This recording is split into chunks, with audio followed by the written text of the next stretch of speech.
नमस्कार, स्वागत है आप सभी का मेरे official YouTube channel concept of reasoning with N K Jha. दोस्तों, आज हम लोग पार्ट सेकंड में हैं मैथ्स के जो सेशन चल रही थी आरआरबी पीओ और आरआरबी क्लर्क 2020 के लिए। ठीक है, इसमें 7 क्वेश्चन स्टार्टिंग का छोटा सा वीडियो मैंने बना रखा था। उसके बाद ये सेकेंड पार्ट है, क्वेश्चन नंबर 8 से है। एक एक क्वेश्चन को हर टाइप से देखेंगे और कितना शॉर्ट अप्रोच है, कैसे कॉन्सेप्ट को हम लेके चलते हैं एग्जामिनेशन में। एक एक चीज को, एक एक बात को अच्छे से समझते हुए देखेंगे। ठीक है, आराम से आप लोग क्वेश्चन को देखिए, पहले बनाइए, नहीं बनता है तो फिर से आप मेरे सॉल्यूशन को देखिए। ठीक है, ये तरीका होता है सीखने का। ठीक, अब चलिए क्वेश्चन स्टार्ट करते हैं।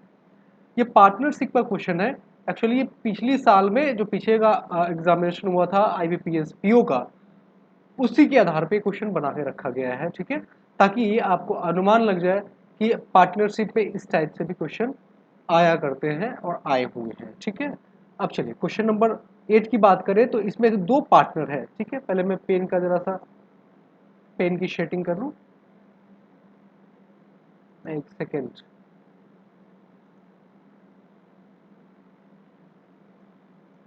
पेन की शेडिंग, ठीक है। चलिए, इसमें 2 पार्टनर है ए और बी, आराम से समझिए, कोई दिक्कत नहीं है। ए बी है, ठीक है। एक तीसरा पार्टनर कुछ समय के बाद में ऐड होता है तो उसको भी लिख ही लेते हैं, कोई दिक्कत नहीं। पार्टनरशिप में क्या होता है कि कुछ आदमी या एक आदमी, 2 आदमी, 3 आदमी, जितने भी मैन के बीच में कंपेरिजन हो, तो कुछ कुछ अमाउंट बिजनेस में इन्वेस्ट करता है और उसके टाइम के रिस्पेक्ट में, जितना टाइम लगाएगा उसके रिस्पेक्ट में उसको प्रॉफिट उसी रेशियो में मिलता है। यानी कि प्रॉफिट के लिए हम डायरेक्ट हम सोच सकते थे कि प्रॉफिट अगर उसको निकालना हो तो उसके कैपिटल और उसके टाइम, कैपिटल मतलब होता है पूंजी। अगर हमने 100 रुपया लगा के कोई बिजनेस स्टार्ट किया तो हमारे लिए वो कैपिटल हो गया, हमारी इन्वेस्टमेंट हो गई, हमारी पूंजी हो गई। अगर उसको हमने साल भर के लिए रखा तो साल भर आपका टाइम हो गया, यानी कि 12 महीने, 12 months is the time for that investment. और उसी के मल्टीप्लिकेशन के हिसाब से हमारी प्रॉफिट तय होती है, 1, 2 या 3 जितने भी लोग हो उसके बीच में। ठीक है, अब एक एक चीज को अच्छे से समझिए।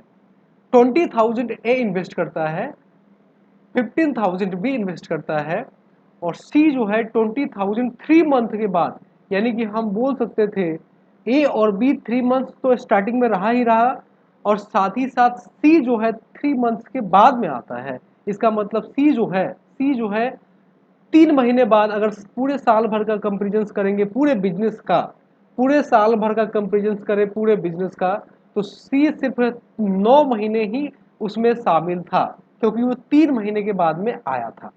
तो इसमें 20,000 है, 15,000 है और यहाँ 20,000 है।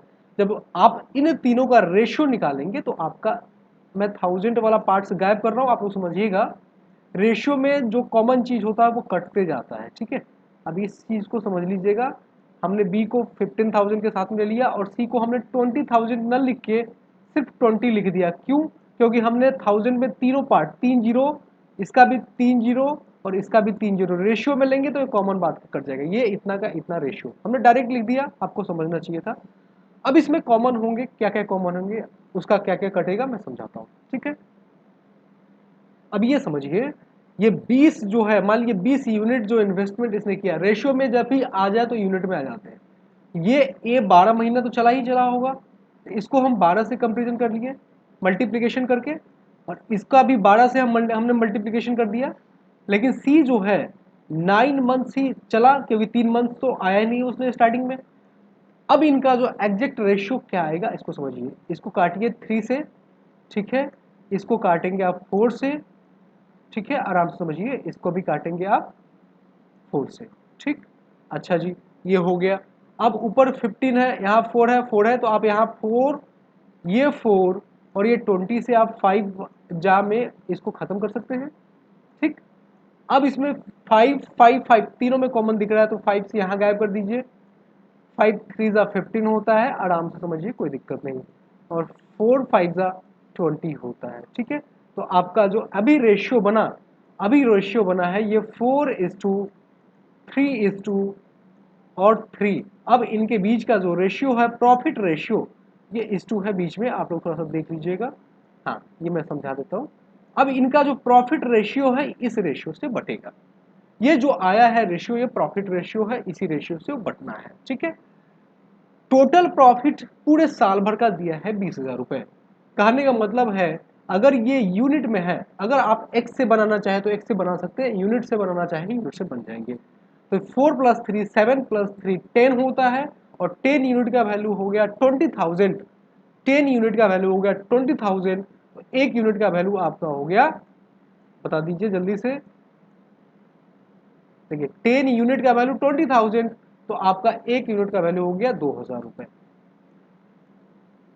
ये सारे लोग को समझ में आनी चाहिए था। एक यूनिट का वैल्यू है आपका 2,000 रुपए। ठीक, अब इसमें पूछा है कि बी का शेयर क्या होगा। देखो जी, बी आपका है 3 यूनिट्स। ठीक है, बी आपका 3 यूनिट्स है, तो बी का शेयर कितना हो जाएगा, 3 2 जा 6, यानी कि आपका 6,000 आपका बी का शेयर हो जाएगा। ठीक है, आप समझ गए होंगे, ये option number A is the correct. तो ऐसे अप्रोच हम लेके चलेंगे तो डायरेक्ट मेरा क्वेश्चन बन जाता है। ठीक है, क्वेश्चन नंबर, चलिए क्वेश्चन नंबर 9 की बात करते हैं। इसको जरा इरेज कर दूं, फिर उसके बाद क्वेश्चन नंबर, आप लोग इसको नोट कर लीजिएगा। मैं क्वेश्चन नंबर 9 लगा देता हूं जल्दी से। चलिए क्वेश्चन नंबर 9 आपके सामने ये रहा। क्वेश्चन नंबर 9 में बता रहा है कि in how many ways a committee consisting 5 main and 6 women can be form from 8 main and 10 women. ये परमोटेशन कॉम्बिनेशन का क्वेश्चन है, जिसमें ये बताया है कि अगर 8 महिला मैन हो, ठीक है, एक सेकेंड मैं जरा सब फिर से देख लूँ। हाँ जी, अगर 8 महिला मेन हो और 10 वुमेन हो, उसमें से 8 मेन में से 5 मेन और 10 वुमेन में से 6 वुमेन लेकर हम कितने सारे अरेंजमेंट या कितने सारे तरीके से उसको कमिटी बना सकते हैं, ऐसा उसने पूछा है। तो आप ये समझो 8 मेन है, और 8 में से आपने कितने लिए हैं मेन में, तो 5 मेन लिया है। ठीक है, ये ले लिया हमने। कॉम्बिनेशन में 8C5 लिखते हैं, और एंड जब आता है इसका मतलब होता है बीच में मल्टीप्लीकेशन, और आते हैं तो उसमें आते हैं प्लस। कॉमन सी बात थी। अब इसमें 8 में से 5 आपने ले लिया मेन को, उसके बाद आपके पास में है 10 विमेन। 10 में से कितना विमेन लेना है, 6 विमेन लेना है। ठीक है, 10 में से 6 विमेन लेना है, ये हमने लिख लिया। अब इसका सॉल्यूशन कैसे करें, तो आप बोलेंगे सर हम जानते हैं तो बना देंगे, बन जाएगा हमसे, नहीं जानते तो फिर हम सीखेंगे। ठीक है, तो आप 8 और 5 में जब कंपेरिजन करेंगे कि आप कॉम्बिनेशन को कैसे ब्रेक करते हो, तो फैक्टोरियल मेथड होता है। ऊपर वाले के पोर्शन को हम ऊपर लिखते हैं फैक्टोरियल 8, मतलब ये हुआ कि इसके नीचे 8 इंटू 7 इंटू 6 इंटू 5, फैक्टोरियल का मतलब होता है अगर हमने यहाँ 8 लिखा तो ये टूट के हो जाएगा 8 into 7 into 5 into 6, sorry 6 into 5 into 4 into 2 into 1, 1 तक आते हैं, ये पीछे जाते हैं। फैक्टोरियल में हमेशा पीछे रिपीट होते हुए एक कम होते जाते हैं और मल्टीप्लीकेशन में जाता है। फैक्टोरियल 5 को आप लिखेंगे यहाँ पे फैक्टोरियल 5, इसको लिख दिया। और दूसरी चीज हम इसमें गुना करेंगे उस फैक्टोरियल का जो इन दोनों का बीच का डिफरेंस हो, यानी कि 8 और 5 का डिफरेंस आपका 3 हो जाता है, इसको हमने लिख दिया। ये पूरा पोर्शन आपका इसका था, ये पूरा पोर्शन आपका इस पार्ट का था। तो सेकेंड पार्ट के लिए आप क्या करोगे, फैक्टोरियल 10 करोगे। अच्छे से समझते चलिएगा, थोड़ा सा ये लेंदी है, क्योंकि ये क्वेश्चन आने की चांसेस बहुत ज़्यादा रहते हैं। ऐसे क्वेश्चन बैंकिंग में या फिर रेलवे के क्वेश्चन में आने की बहुत प्रोबेबिलिटी होती है, मोस्ट प्रोबेबिलिटी होती है, पूछा जा सकता है। ऐसे कम चांस है क्लर्कल एग्जामिनेशन में आएंगे, बट हो सके पीओ एग्जामिनेशन में डैम श्योर आएंगे। ठीक है, ये 4 आपका 6 और 10 का डिफरेंस था, ये कॉमन सी बात थी। अब ब्रेक कैसे करेंगे, देखो 8 से आप पीछे आओ, 7 लिख दिया। ठीक है, 7 से पीछे आओ, 6 लिख दिया।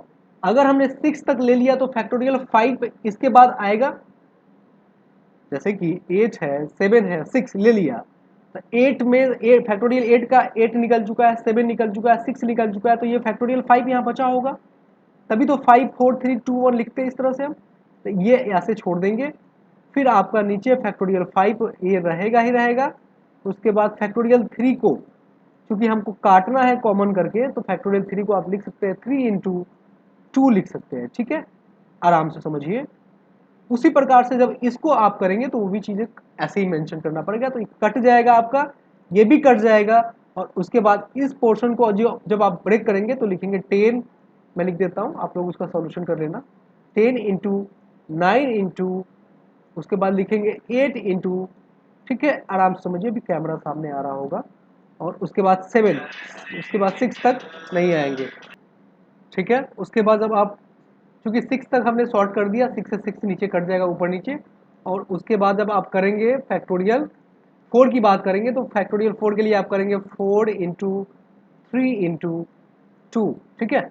1 को नहीं लिखा क्योंकि 1 का नॉमिनल वैल्यू होता है, एक तीसरे के साथ गुना करने पे कोई फर्क नहीं पड़ता है। जब इसको आप सॉल्व करेंगे तो 11760 यानी कि 11760 is the correct answer for this question, ठीक है। ये बन गया हुआ सारे लोगों से। चलिए नेक्स्ट क्वेश्चन चलते हैं। क्वेश्चन नंबर 10 आपके सामने ये रहा। चलिए क्वेश्चन नंबर 10 आप लोग सॉल्यूशन करिए, बहुत अच्छा क्वेश्चन है। चलिए ठीक है, अब चलिए इसका सॉल्यूशन मैं कर दूं, आप लोग इसको पहले बना लीजिएगा, बना के आपका सॉल्यूशन एक बार देख लीजिएगा मेरे से टैली करता है या नहीं करता है, ठीक है। अभी समझो, Aman complete a work in 12 days while वोला complete the same work in 36 days. इसका मतलब ये हुआ अमन किसी काम को 12 दिन में करता है, वहीं पे भोला जो है उसको हमने बी लिख लिया शॉर्ट में, उसका जो शॉर्ट नेम था उसको हमने बी लिख लिया। भोला जो है वो 36 डेज में करता है, ठीक है। भोला जो है इसको 36 डेज में करता है, ठीक। They started together to complete the work but after 3 days from the start of the work B leave the job. तो पहले एक काम करिए, इनका टोटल वर्क यूनिट निकाल लीजिए कि टोटल वर्क यूनिट यानी कि टोटल काम उसको करना कितना था दोनों को मिलके। तो जब भी आप 36 और 12 का एलसीएम लेंगे तो आपका जो एलसीएम मिलेगा ये 36 यूनिट मिल जाएगा। मीन्स आपका 36 यूनिट टोटल काम होता, तो एक इफिशियंसी आपका भाग देने पे 3 आएगा, 12 से 36 में डिवाइड करोगे तो एक इफिशियंसी आएगी, कार्य क्षमता आएगा, एक दिन का किया हुआ काम मिलेगा पर आवर या पर जो पर डे के हिसाब से है वो एक दिन के हिसाब से मिल जाता है, ठीक है। इसका यूनिट आपका 1 यूनिट आपका इफिशियंसी मिल जाता है। अब इसने ये बोला कि बी जो है 3 डेज के बाद में चला जाता है, इसका मतलब ये हुआ कि ए और बी दोनों कम से कम 3 दिन स्टार्टिंग से लेके तो साथ में काम किए होंगे। एक दिन में दोनों काम करते हैं 4 यूनिट, 3 यूनिट ये किया और 1 यूनिट ये किया, यानी कि 4 यूनिट एक दिन में काम किया। तो 3 दिन में 3 डेज में आपका टोटल मिलके 12 यूनिट, 36 यूनिट में से 12 यूनिट उसने कर दिया था 3 दिन में, ठीक है। उसके बाद पूछा है find the what percentage of total work they had done before the B leaves the job. इसका मतलब ये बोला है ये 36 का कितना परसेंट 12 था, या हम बोले कि कितना परसेंट उसने टोटल वर्क काम कर लिया था। तो हम जानते हैं कि अगर कंपेरिजन करना हो तो छोटा वाला पार्ट ऊपर रखते हैं और जिसके साथ में कंपेरिजन करते हैं उसको नीचे रखते हैं और उसके साथ में गुना 100 के साथ हम गुना करते हैं। ये परसेंटेज निकालने का तरीका होता है, आप लोग जानते होंगे परसेंटेज, अगर आपने थोड़ा बहुत भी जानते होंगे तो, ठीक है। आप काटेंगे तो ये आएगा 12 3 यानी कि 100/3%, मतलब 33.1/3, 33:1/3% is the correct answer of the question number 10। अच्छे से समझ गए होंगे, एक एक चीज को अच्छे से समझिएगा, बहुत आसान होता है। इस टाइप के क्वेश्चन एग्जामिनेशन में आपको धड़ल्ले से मिलेंगे और बहुत देखने को मिलता है। चलिए क्वेश्चन नंबर 11 की बात करें, मैं इसको मिटा दूं। चलिए क्वेश्चन नंबर 11 आपके सामने ये रहा, चलिए बनाइए सारे लोग। क्वेश्चन नंबर 11 है what will be the difference of compound interest for the third year. इसका मतलब हुआ तीसरे साल का कंपाउंड इंटरेस्ट और simple interest for the first year, यानी कि एसआई जो है फर्स्ट ईयर का डिफरेंस क्या होगा 20% पर एनम, यानी कि रेट जब आपका 20% हो और प्रिंसिपल आपका 12,500 रुपये हो, तो उस केस में तीसरे साल का कंपाउंड इंटरेस्ट और पहले साल का सिंपल इंटरेस्ट का डिफरेंस वैल्यू क्या आएगा। ये क्वेश्चन थोड़ा सा ट्रिकी है, एक्चुअली सीजीएल पैटर्न का है, लेकिन ये बैंकिंग का मोस्ट एक्सपेक्टेड क्वेश्चन है। ऐसे क्वेश्चन आपको एग्जामिनेशन में जरूर से जरूर कभी ना कहीं आपको देखने को टीसीएस जरूर पूछेगा, आईबीपीएस आपसे पूछेगा जरूर। बनाएंगे कैसे समझिए, 20% है रेट है, हम रेट से ही सारा काम कर डालेंगे। अब 20% रेट है इसका मतलब हुआ इसका फ्रैक्शनल वैल्यू 1/5 हो जाएगा, समझिए। 20% मतलब हुआ 20/100, काटिएगा तो 1/5 आया, ये रेट आया। इसका मतलब ये हुआ कि 5 अगर प्रिंसिपल होता तो उस पे 20% के हिसाब से 1 यूनिट आपका इंटरेस्ट बनता है।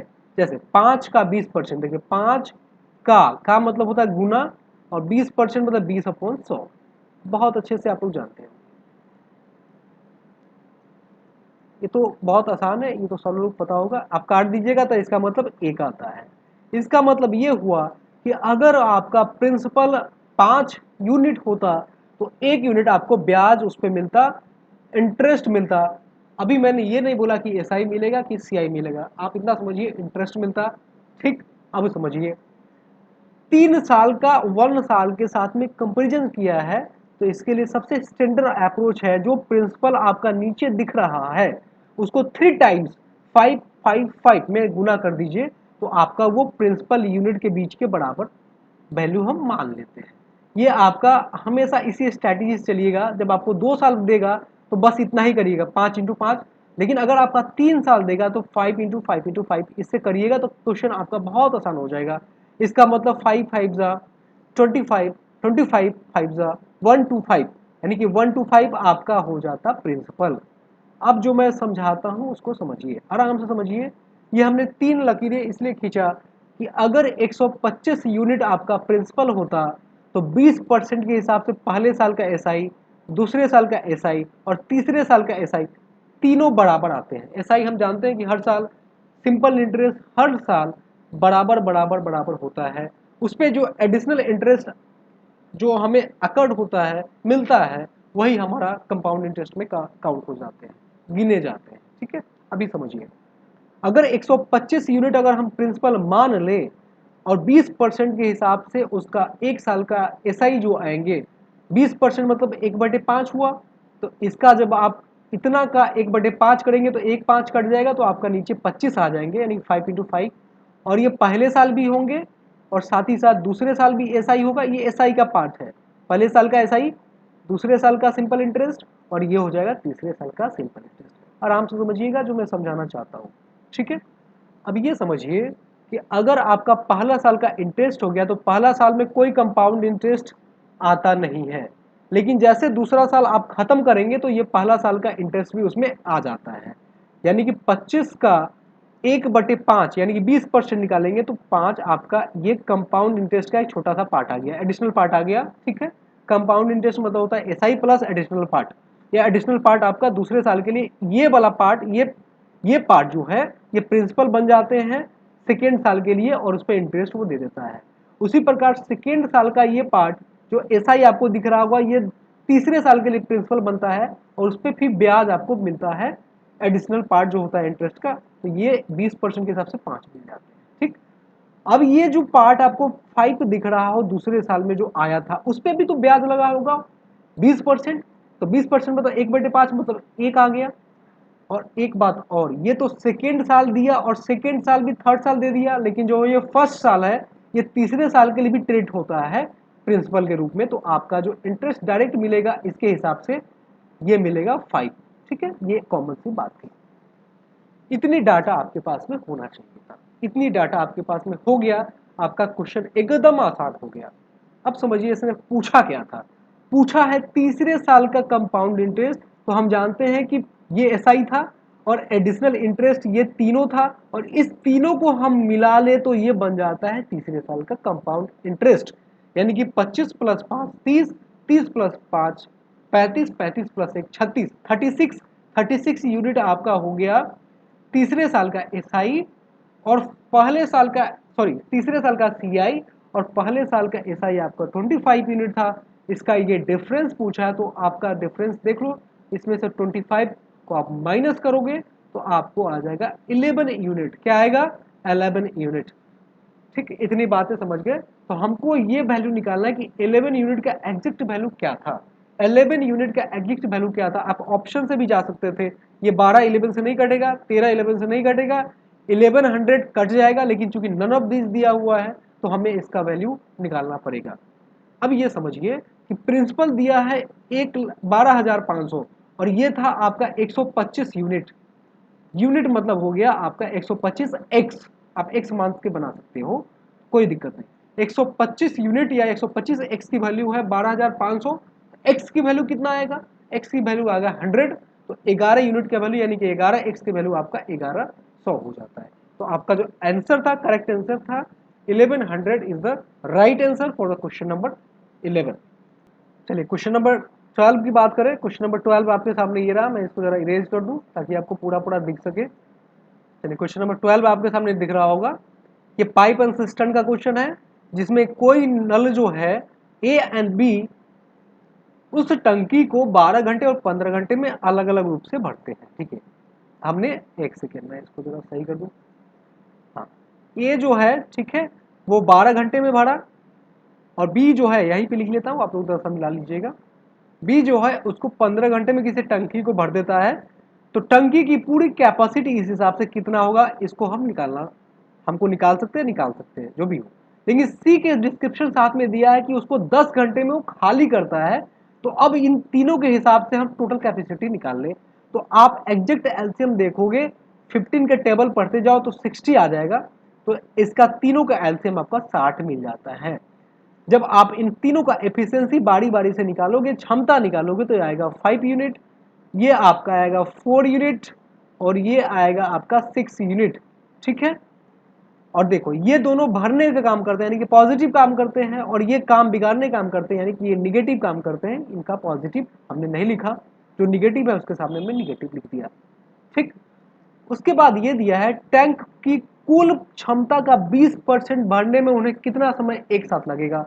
अब 60 का 20%, टोटल क्षमता है 60 यूनिट, तो 60 का 20% आप जब निकालोगे तो 20% का मतलब होता है 1/5।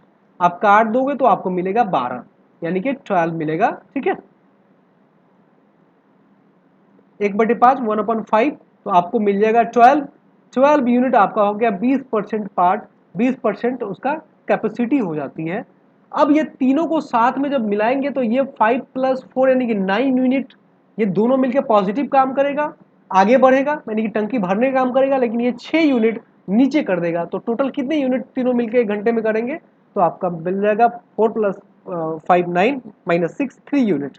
तो 12 यूनिट करने के लिए आपका कितने देर लगेंगे, 4 घंटे लगेंगे तीनों मिलकर। बात समझ गए होंगे, आसान क्वेश्चन था। क्वेश्चन नंबर 12 आपका ये रहा। चलिए क्वेश्चन नंबर 13 आपके सामने ये रहा, जल्दी से इसको 13 को बनाइए। बहुत आसान क्वेश्चन है ये, बार बार क्वेश्चन एग्जामिनेशन में पूछे गए हैं और पूछे जाने की संभावना सबसे ज्यादा है। चलिए क्वेश्चन नंबर 13 में ये दिया है कि कॉस्ट प्राइस ऑफ 15 बनानाज, मतलब सीपी, सीपी मतलब होगा cost price, CP of 15 banana, CP of मतलब होता है गुना of 15 banana is equal to selling price, यानी कि एसपी, सुपरिटेंडेंट ऑफ पुलिस मत समझिएगा, सेलिंग प्राइस होता है एसपी ऑफ मतलब होता है मल्टीप्लीकेशन 12। ये ऐसा डाटा उसने दे दिया। अब इन दोनों का हम रेशियो निकाल ले तो मेरा काम बहुत आसान हो जाएगा, क्योंकि उसने परसेंटेज पूछा है, एग्जैक्ट वैल्यू नहीं पूछा है। तो रेशियो से कुछ भी निकाल सकते हैं। देखिए अगर सीपी बटे एसपी करिएगा, एसपी में 12 यूनिट है, जो क्रॉस मल्टीप्लीकेशन कराइएगा इन दोनों का, तो इसके हिसाब से आपका 12 आपका ये रेशियो हो जाएगा सीपी और एसपी का। जब आप इसको काटेंगे तो आपका मिलेगा 4/3। बात समझ में आ रहा होगा, ठीक है, कोई दिक्कत नहीं, एकदम बिंदास होकर पढ़िए। ठीक है, एकदम बिंदास होकर पढ़िए। देखिए अगर इसको आप काटेंगे तो आपको मिल जाएगा 12/15 मीन्स हो गया 4 3 12 और 5 3 4/5, ये आपका मिल गया। ठीक है, ये रेशियो मिला। आप एक बात बताइए, अगर 4 रुपए 4 रुपीज आपका खरीद मतलब कॉस्ट करने का दाम है, अगर हमारी जो शॉर्ट है वो 4 रुपए में खरीदा और 5 रुपए हमने किसी को बेच दिया, तो हमें 1 रुपए का प्रॉफिट हुआ। इसका मतलब 1 यूनिट का हमको प्रॉफिट हुआ है, 1 यूनिट का प्रॉफिट हुआ है। तो 1 यानी प्रॉफिट इंटू 100, प्रॉफिट परसेंट या लॉस परसेंट निकालने का ये तरीका होता है, profit into 100 upon cost price. हमेशा कॉस्ट प्राइस के रिस्पेक्ट में ही आपका सारी चीजें निकलती हैं, प्रॉफिट या लॉस। तो नीचे आप 4 करेंगे तो आपका ये आ जाएगा 25% प्रॉफिट। आपका correct answer A 25%, 25% profit of the question number 13। चलिए ठीक है, क्वेश्चन नंबर 14 की बात करें। क्वेश्चन नंबर 14 आपके साथ सामने सिंप्लीफिकेशन का है, और सिंप्लीफिकेशन के लिए आपको 1 मिनट से ज़्यादा टाइम नहीं लेना है, 30 सेकेंड मोर देन इनफ उसके बीच में आपको इसका सॉल्यूशन करना होता है। ठीक है, अब एक एक चीज को हम आसानी से समझेंगे। मैं पेन का जरा कलर चेंज कर लूँ। हाँ जी, ठीक है, अभी समझो। सिंप्लीफिकेशन में देखिए, ये एक कॉमन पार्ट है जो ब्रैकेट में दिया है, उसको 5 से डिवाइड करना है। ये -40 को इधर लाके प्लस में ऐड कर लेंगे तो आपका डायरेक्ट आंसर आ जाएंगे। अब इसको कितनी जल्दी हम करेंगे समझिए, कैसे ऐड करते हैं समझिए। ये 412 है, 520 है, 618 है। तो आप इसको समझिए 400 प्लस 500 900 प्लस 600 1500। ठीक है, आपके दिमाग में 1500 रहना चाहिए। अब 12 प्लस 20 मतलब हो गया 32 प्लस 18 मतलब 50। आपका उसके पहले आया था 1500 और 50 मिलके हो जाएगा 1550। ये तो कॉमन सी बात थी, आपका दिमाग यहाँ तक चलना चाहिए था। लिखना नहीं है इसको, एकदम नहीं लिखना है। और 5 से जब आप डिवाइड करेंगे तो आपको मिलेगा 5 3 जा 15 और 10 5 5 जा 50, यानी कि आपका मिल गया 10 3 10 310। और इसमें जब आप 40 ऐड करेंगे तो 350 आपका करेक्ट आंसर था।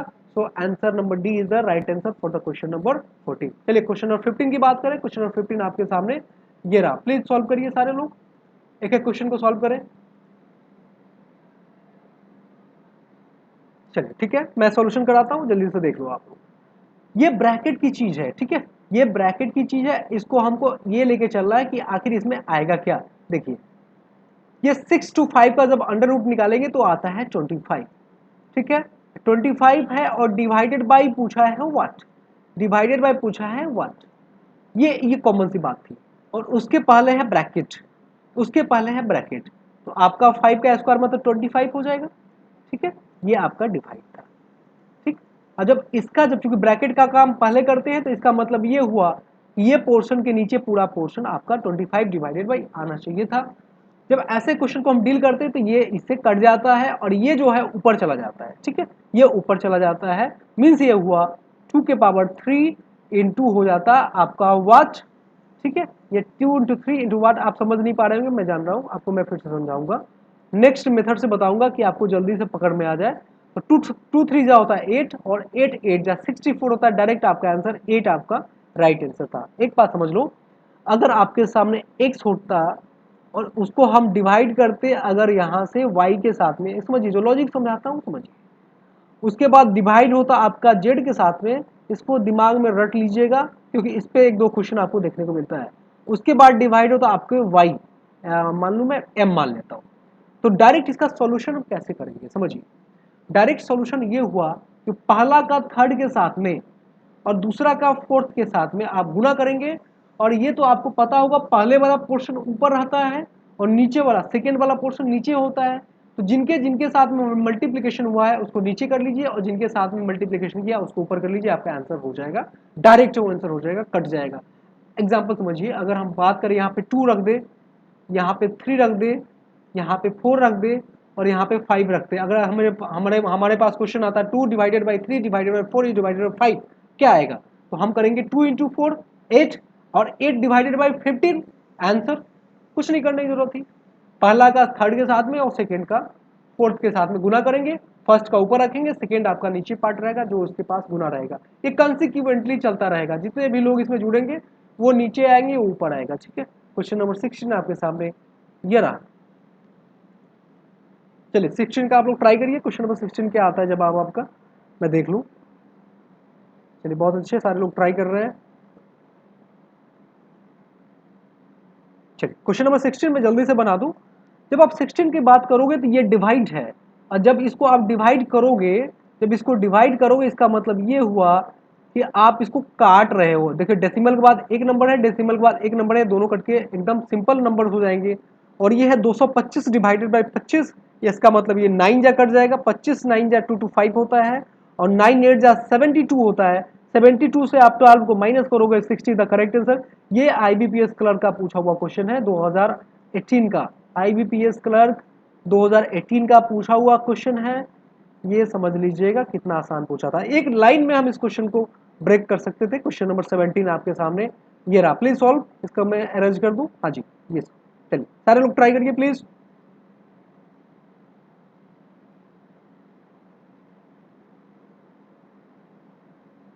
चलिए क्वेश्चन नंबर 17 का मैं सॉल्यूशन करा दूं।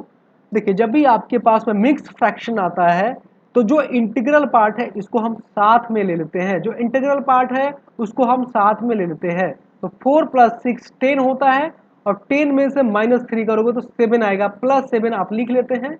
ये इंटीग्रल पार्ट का पार्ट था। अब आपके पास बच गया ये फ्रैक्शनल पार्ट, 1/3 प्लस 1/3 और माइनस हो गया 1/3, यानी कि एक 1/3 से 1/3 कट जाएगा, यानी कि सिर्फ 1/3 बच गया। अब आपका जो मिक्स फ्रैक्शन आएगा वो करेक्ट आंसर हो जाएंगे। सो राइट आंसर इज 7:1/3। देखिए आप 7:1/3 को डायरेक्टली ये लिख सकते हैं। मिक्स फ्रैक्शन का मतलब ही होता है, जैसे कि आप एलसीएम लेंगे तो यही चीजें ब्रेक करके 7 × 21 से 22/3 आ जाएंगे। ये कॉमन सी बात है, सिंप्लीफिकेशन में इतना दिमाग लेके चलना होता है। चलिए नेक्स्ट क्वेश्चन, क्वेश्चन नंबर 18 सारे लोग बनाइए प्लीज।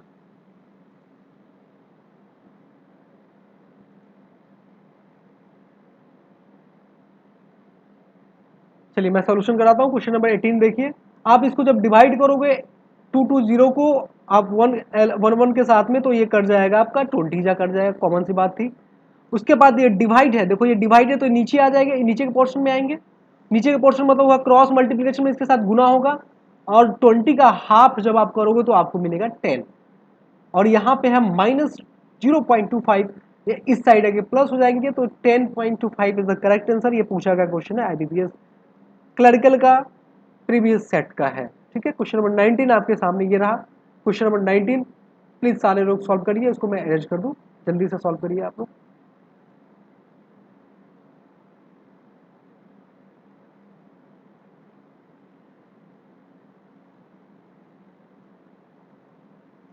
ठीक है, चलिए मैं क्वेश्चन इसका सॉल्यूशन करा दूं। देखो जब आप इसको काटोगे तो 4 से कटेगा। अब 4 9 जा 36 होता है, 36 को काट दो, correct answer is 5। Very simple question, बहुत आसान क्वेश्चन, एक नजरों में बनने वाले। Maximum maximum 5 second, 5 second is enough for this types of question, clerical का ये क्वेश्चन है। चलिए मैं जल्दी से इसको अरेंज कर दूं। क्वेश्चन नंबर 20 सारे लोग बनाइए प्लीज, जल्दी क्वेश्चन 20 बनाइए आप लोग।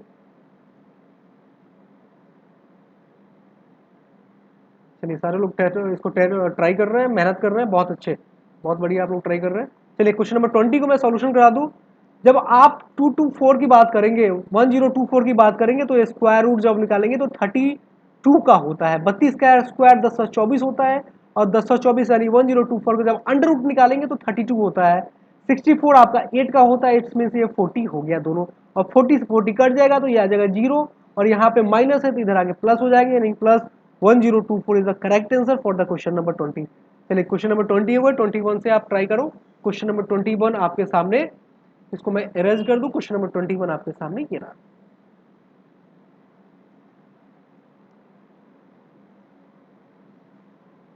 चलिए ये डिस्काउंट का क्वेश्चन है। डिस्काउंट का कंपेरिजन हमेशा हमेशा जो होता है मार्क प्राइस से लिया जाता है।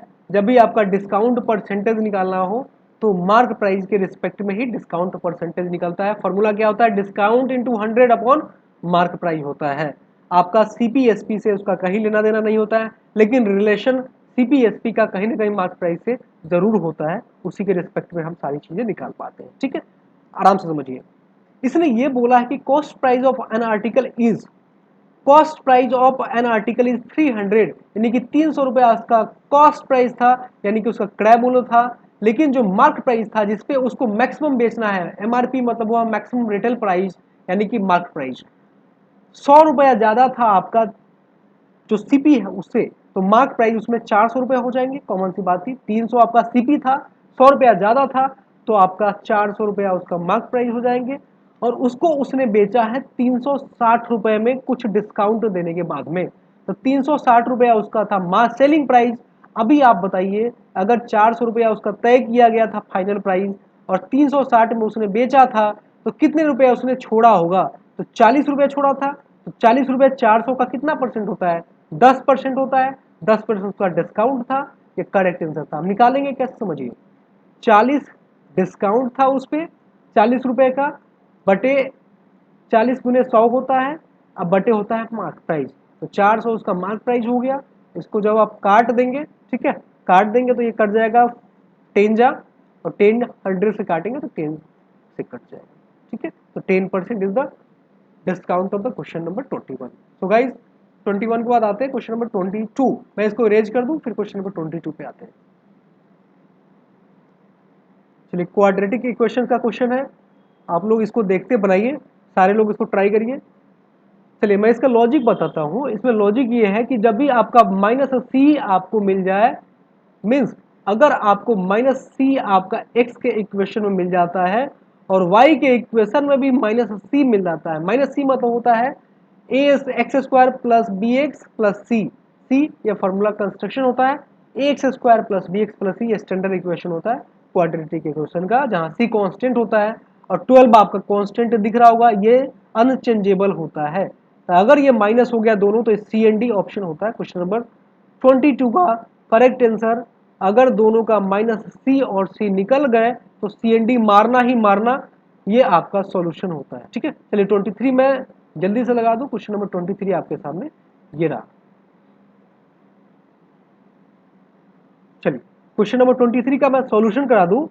यहाँ पे प्लस है तो प्लस का हम करते हैं, देखो साइन कन्वर्जन्स पे हम कैसे चेक करते हैं, इसका तरीके समझो। पहला जो पार्ट होता है यहाँ पे जो प्लस आपको दिख रहा हो, इसका हम लेते हैं रिवर्स साइन, तो हो जाता है माइनस, ये हो जाता है माइनस आपका। प्लस का reverse sign opposite sign minus, minus का अपोजिट साइन प्लस होता है। अब जो ये माइनस आया है इसको गुना करते हैं कांस्टेंट के साथ में, कांस्टेंट साइन के साथ में, तो प्लस इंटू माइनस होता है आपका माइनस, यानी कि x का 2 रूट हो गया माइनस और माइनस, ये हमने छोड़ दिया। अब y का हमने रूट्स का साइन चेक करना है, तो यहाँ पे माइनस है तो हो जाएगा आपका प्लस, ठीक है। और यहाँ पे देखो प्लस इंटू माइनस करोगे तो हो जाएगा आपका प्लस, इंटू माइनस करोगे तो हो जाएगा माइनस। तो ये आपका y के 2 रूट्स हो गए, ये कन्फर्म है। इनका y का 2 रूट्स एक प्लस में आएगा एक माइनस में आएगा। हम ऐसे भी देख सकते थे, अगर -c हो गया तो आपका 2 रूट्स प्लस या माइनस में आएगा, प्लस या माइनस में आएगा। अगर प्लस c है तो या तो माइनस माइनस आएगा या फिर प्लस प्लस आएगा। ये लॉजिक होता है क्वाड्रेटिक के रूट्स के साइन का, ठीक है। इसको कंफ्यूज नहीं होना है, इससे हमारे बहुत सारे क्वेश्चंस बन पाते हैं, बहुत सारे क्वेश्चन निकल जाते हैं आंसर।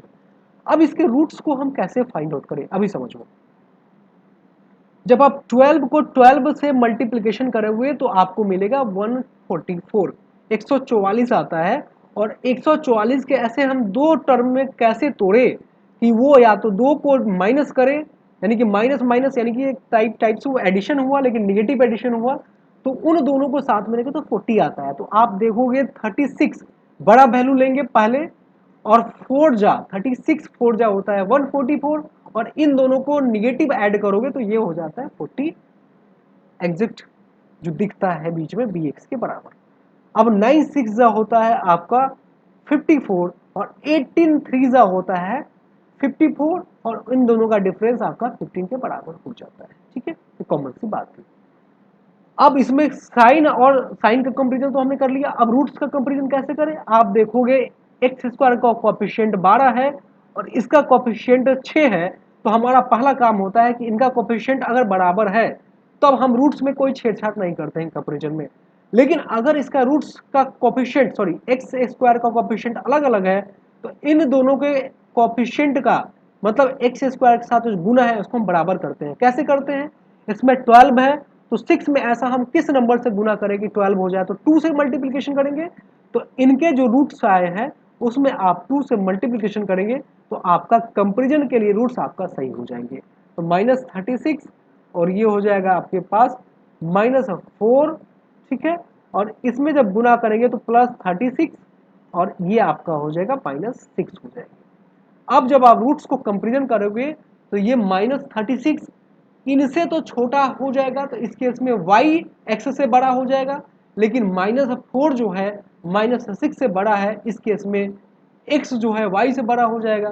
तो एक केस में y x से बड़ा आया और एक केस में x y से बड़ा आया, मतलब ये हुआ एक केस में आपका x बड़ा हो गया y से इसके रिस्पेक्ट में, और जब हम इसके रिस्पेक्ट में हम सोचे तो हमारे पास में आ गया y जो है x से बड़ा आ गया। तो ये दोनों एक साथ कैसे पॉसिबिलिटी संभव है, कोई एक, जैसे आप हेड टेल टॉस करते हैं सिक्के का, या तो हेड कंफर्म आएगा या फिर टेल कंफर्म आएगा, पॉसिबिलिटी जनरेट नहीं हो सकता है। पॉसिबिलिटी जनरेट हो जाएगा तो रिलेशन कैंट बी एस्टेब्लिश में जाते हैं। तो ये करेक्ट आंसर क्वेश्चन नंबर 23 था। सो गाइज आज के वीडियोस में ये क्वेश्चन आपके लिए मैंने ज़बरदस्त टाइप से रखा था। मेरी आशा है, मेरी ऐसी अनुमान है कि आप इन जितने भी क्वेश्चन मैंने कराए हैं उसे उससे ज़रूर बेनिफिट ले पाएंगे और मेरी नेक्स्ट वीडियो का इंतज़ार ज़रूर से ज़रूर करेंगे और मेरी जो चैनल्स है उसको आप आगे बढ़ाने का ज़रूर से ज़रूर काम करेंगे। So guys take care, see you in the next video and have a great day. अच्छे से पढ़ाई करिए। एग्जामिनेशन टारगेट है आरआरबी पीओ का, RRB PO, RRB clerk, IBPS PO, ये तीनों टारगेट हैं और साथ में स्टेट बैंक का जब वैकेंसी आएगी उसके लिए मैं आपको एकदम स्मूथली क्लासेस दूंगा। तो मस्त होकर पढ़िए। मिलते हैं नेक्स्ट क्लास नेक्स्ट वीडियो में। So take care, bye bye.